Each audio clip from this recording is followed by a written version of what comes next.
حضرت حاتم اسم رحمۃ اللہ علیہ 3 صدی ہجری کے بزرگ تھے۔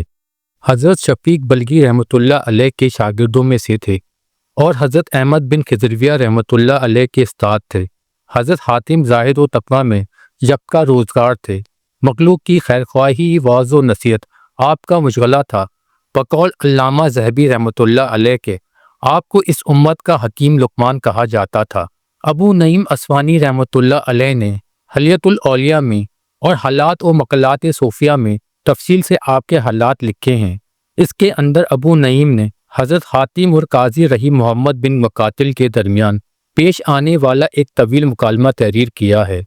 اس مکالمے کو کتاب کے حوالے سے ذکر کیا جا رہا ہے، جو کہ ہمارے لیے سبق آموز اور عبرت و فکر انگیز بھی ہے۔ بلخ سے حضرت حاتم رحمۃ اللہ علیہ حج کے ارادے سے نکلے۔ راستے میں شہر دیکھ کر رک گئے۔ آپ ایک تاجر کے مہمان تھے۔ تاجر نے ایک دن ان سے کہا کہ شہر کے ایک بہت بڑے عالم بیمار ہیں، ان کی عیادت کے لیے جا رہا ہوں۔ حضرت حاتم رحمۃ اللہ علیہ نے کہا کہ اگر عالم ہے تو میں بھی چلتا ہوں، کیونکہ فقیہ کی عبادت کی بڑی فضیلت ہے، بلکہ فقیہ کی طرف دیکھنا بھی عبادت ہے۔ دراصل یہ کہ قاضی القضا محمد بن مقاتل تھے، اس زمانے میں بیمار ہو گئے تھے۔ جب حضرت حاتم اس مہمان تاجر کے ساتھ قاضی کے دروازے پر پہنچے تو دیکھا کہ دروازہ کیا ہے، وہ تو ایک بڑی عظیم و شان دیوری کا آستانہ ہے۔ حضرت حاتم سوچ و فکر میں پڑ گئے اور بولے کہ ایک عالم کے دروازے کا یہ حال ہے۔ تھوڑی دیر بعد اندر سے بلاوا آیا۔ جب دیوری میں داخل ہوئے تو کیا دیکھتے ہیں کہ پھولوں کا چمن ایک طرف ہے، فوارے سے پانی اچھل رہا ہے اور ہر ایک کمرے کے سامنے پردے پڑے ہوئے ہیں اور لوگوں کا مجمع ہے، یعنی نوکروں اور چاکروں کا مجمع۔ حضرت حاتم رحمۃ اللہ علیہ کی حیرت بڑھتی جا رہی تھی۔ آخر کار قاضی صاحب کے سامنے پہنچے، دیکھا کہ ایک مکلف گدا بچھا ہوا ہے، اس پر قاضی صاحب آرام فرما رہے ہیں۔ قاضی صاحب کے سرانے غلام کھڑے ہیں۔ مہمانوں کو دیکھ کر قاضی صاحب اپنی مسند پر بیٹھ گئے اور حضرت حاتم رحمۃ اللہ علیہ سے بھی کہا کہ تشریف لائیں، بیٹھیں، لیکن وہ کھڑے ہی رہے۔ جب قاضی صاحب نے بیٹھنے پر اصرار کیا اور ان کو دیکھا کہ انکار پر انکار کر رہے ہیں، تو قاضی نے حاتم اسم سے پوچھا کہ آپ کسی ضرورت سے تشریف لائے ہو؟ حضرت حاتم رحمۃ اللہ علیہ نے کہا ایک مسئلہ دریافت کرنا چاہتا ہوں۔ قاضی صاحب نے کہا پوچھیے، ذرا اطمینان کے ساتھ بیٹھ جائیں۔ غلام سامنے کھڑے تھے، تکیے قاضی صاحب کی پیٹھ کے پیچھے رکھ دیے گئے اور قاضی صاحب ان سے ٹیک لگائے بیٹھ گئے۔ انتظار کرنے لگے کہ حضرت حاتم رحمۃ اللہ علیہ کیا پوچھیں گے۔ اس کے بعد یہ مکالمہ دونوں میں شروع ہوا۔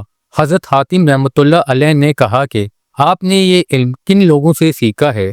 قاضی صاحب بولے بڑے بڑے معتبر استاد سے۔ حضرت حاتم رحمۃ اللہ علیہ نے کہا ان کے پاس علم کہاں سے آیا تھا؟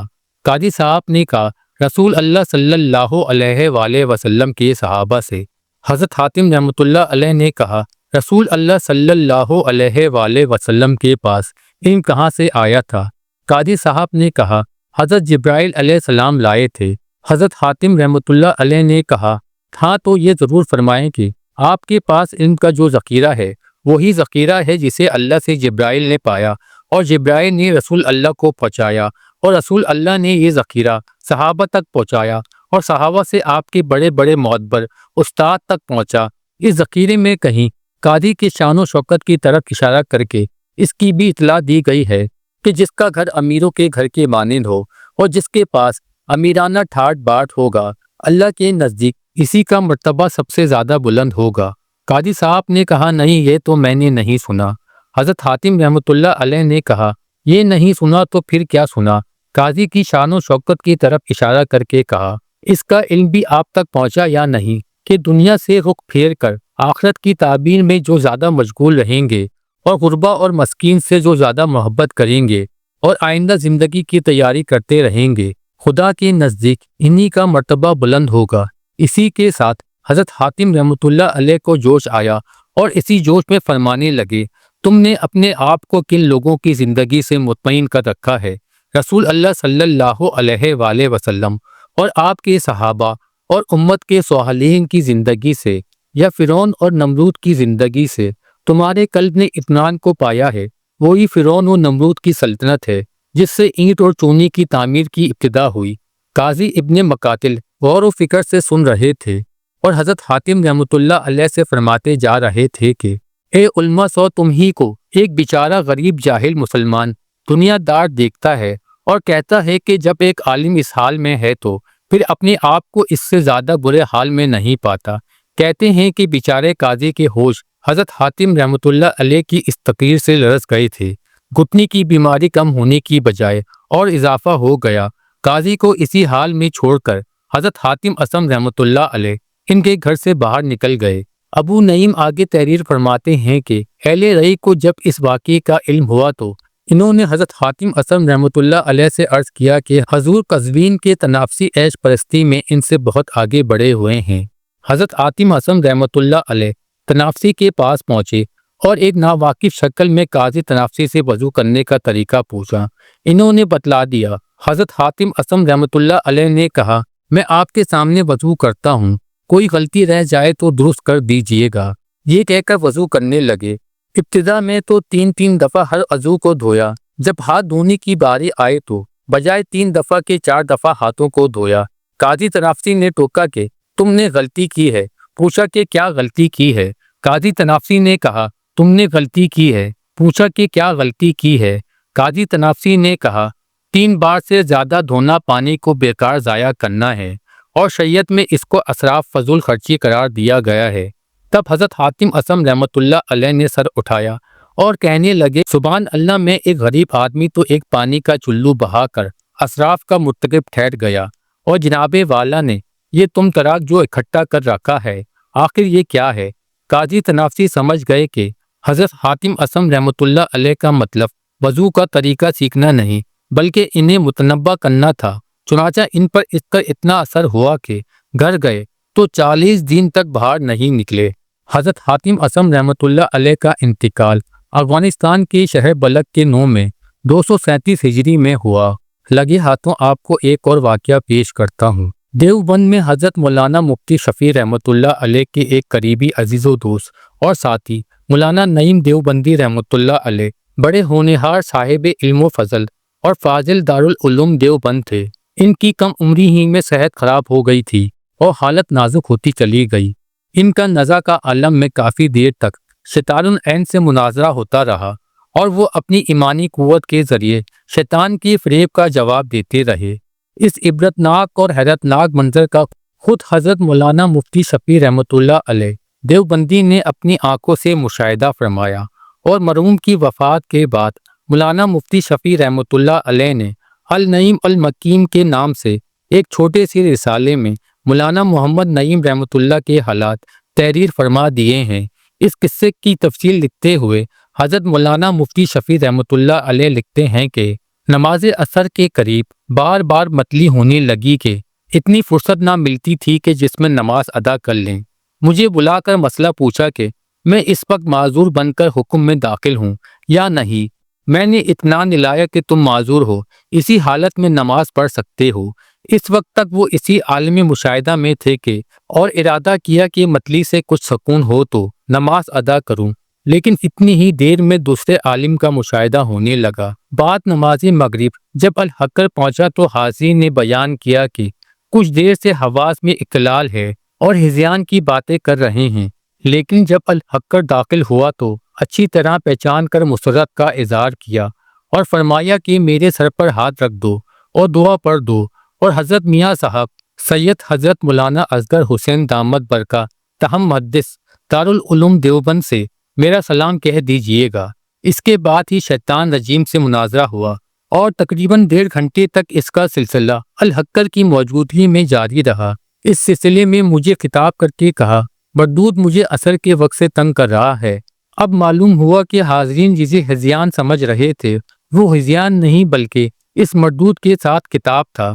مرحوم کی ہمشیرہ پاس موجود تھی اور دوسرے بہت سے مرد و عورت جو پاس تھے۔ ان کا بیان ہے کہ مغرب سے کچھ دیر پہلے، جو کہ جمعے کے روز بہت سی روایت و آثار کے اعتبار سے مقبولیت دعا کی گھڑی ہے، اول مختصر سی وصیت اپنے 2 دن کی قضا شدہ نمازوں کے متعلق کی، اور پھر بہت گڑ گڑا کر تذرہ وزاری کے ساتھ حق و تعالیٰ سے دعا کی کہ اے میرے پروردگار، بہت بد عمل و سیاہ کار ہوں میں، ساری عمر معاصی اور غفلتوں میں گزاری ہے، میں تجھے کس طرح منہ دکھاؤں، لیکن تیرا ہی ارشاد ہے سبقت رحمتی علی الغضبی یعنی میری رحمت میرے غضب پر سبقت لے جاتی ہے، اس لیے میں تیری رحمت کا امیدوار ہوں۔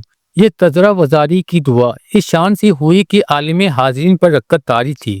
دعا کا سلسلہ ختم نہ ہوا تھا کہ بآواز بلند کہا کہ میں تیمیم کروں گا۔ ہمشیرہ نے مٹی کا ڈیلا سامنے رکھ دیا، تیمیم کرتے ہوئے کہنا شروع کیا کہ مردود تجھے بتلاؤں گا کہ تو مجھے حق تعالیٰ کی رحمت سے مایوس کس طرح کرنا چاہتا ہے۔ میں بھی مایوس نہیں ہوں گا، مجھے اس کی رحمت سے بڑی امیدیں ہیں۔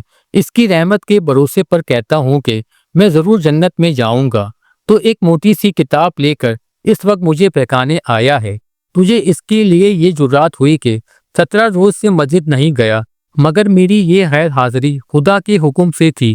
اس کے بعد آیت کریمہ لا الہ انت سبحانک انی کنت من الظالمین فاستجبنا لہ من الغم تک پڑھی اور آگے وکذالک نجزی المؤمنین بار بار پڑھتے رہے، اور شیطان سے مخاطب ہو کر کہا مردود تو یہ مجھے بلانا چاہتا ہے اور میں اس کو نہیں بھول سکتا۔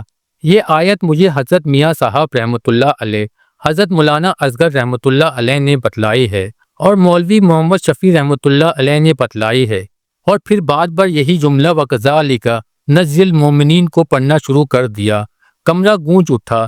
مولانا شفیع رحمۃ اللہ علیہ فرماتے ہیں یہ باتیں میرے پہنچنے سے پہلے ہو چکی تھی، جن کو حاضرین نے اختلال حواس سمجھا تھا، مگر میرے پہنچنے پر مجھے اچھی طرح پہچان کر خوش ہوئے اور دعا کی درخواست کی، اور حضرت میاں کو سلام عرض کرنے کی وصیت وغیرہ سے صاف ظاہر ہوا کہ اس وقت بھی اختلال حواس نہ تھا، بلکہ عدو اللہ ابلیس اللعین کو دیکھ کر ان سے مقابلہ کر رہے تھے۔